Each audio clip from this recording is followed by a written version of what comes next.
Welcome to the Windows Computer and Technology channel, and following, of course, more viewer questions about Windows 10 22H2, as, of course, there's a trigger of questions on what that is on Windows 10. And, could it be similar to Windows 11? Some are asking, is it going to bring some of Windows 11 features? Like I said in the previous video, when we talk about the features from Windows 11, don't expect much or anything of Windows 11 things to come to Windows 10.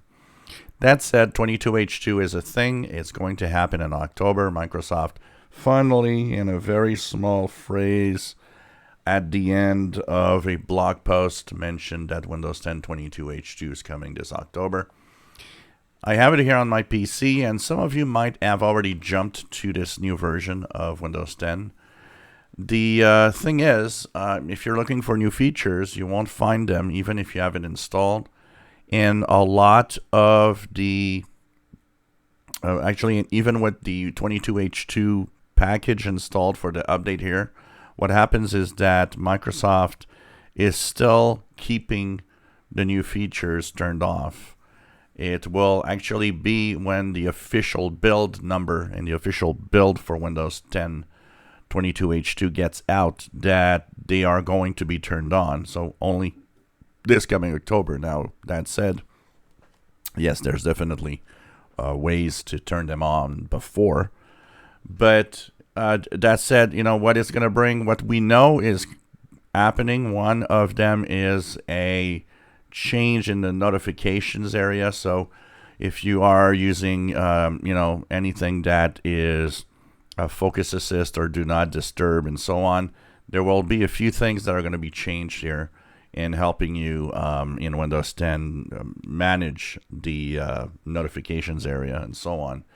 And there's apparently a few other things that we might not know yet that technically are already in Windows 10. It's just that this little update, which is a very small one, will turn them on when time comes. So it's basically features that are dormant within Windows 10 that are going to turn on, not necessarily new features that are being installed with this update. This is really just what we call an enablement package, which is turning on things here and there on the computer, and that's pretty much it on Windows 10.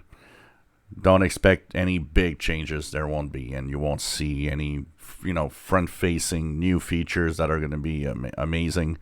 That time is gone, and it's even worse now that Windows 11 is here. The focus has shifted to the new operating system totally. So hang in there, and when you get it, you get it. It's really not that important, honestly, because of the very minimal things that it will do.